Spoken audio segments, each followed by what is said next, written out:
எண்ணற்ற தெய்வங்கள் எத்தனை இருந்தாலும் என் நெஞ்சத்தில் ஆடவில்லையே முருகா அப்படின்னு சொல்றோம்.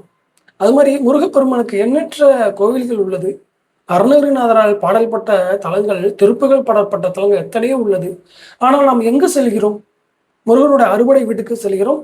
இன்னும் சில பல கோயிலுக்கு செல்கிறோம். காரணம், அந்த அனைத்து கோயிலும் நன்கு பிரசித்தி பெற்றது, இறையொருள் அங்குதான் உள்ளது என்று செல்கிறோம்.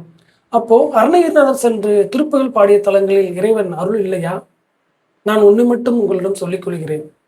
நீங்கள் இறைவனை தேடி அறுபடை வீட்டிற்கும் செல்கிறீர்கள். ஆனால் அருணகிரிநாத திருப்புகழ் பாடிய தலங்கள் இருக்கும் முருகன் நீங்கள் எப்பொழுது வருங்கள் என்று காத்து கொண்டிருக்கிறார்கள். ஏன் இந்த பதிவை நான் பதிவு செய்கிறேன் என்றால், முருகனை பற்றி தேடும் பொழுது பிரபலமான சேனல்களில் சென்று தேடுகிறீர்கள்.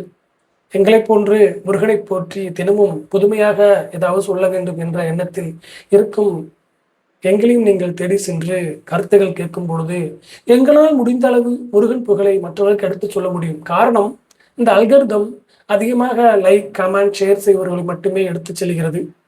என்னுடைய சப்ஸ்கிரைபர், என்னுடைய முருகன் அடியார் நீங்களும் தொடர்ந்து பார்க்கிறீர்கள். ஆனால் சப்ஸ்கிரைப் செய்யாமல் பார்க்கிறீர்கள், ஒரு கமெண்ட் செய்யாமல் பார்க்கிறீர்கள், ஒரு லைக் செய்யாமல் பார்க்கிறீர்கள். இந்த பதிவு தொலைந்து போன பொக்கிஷங்கள் மாதிரி இந்த யூடியூப்ல தொலைந்து போகிறது. நீங்கள் செய்யும் லைக், கமெண்ட், ஷேர் மட்டுமே இந்த பொக்கிஷங்களாகிய வார்த்தைகளை மக்களுக்கு எடுத்துச் சொல்லும். அதனால் அருணகிரிநாதர் திருப்புகழ் பாடிய மற்ற தலங்களுக்கு நீங்கள் செல்ல வேண்டும்.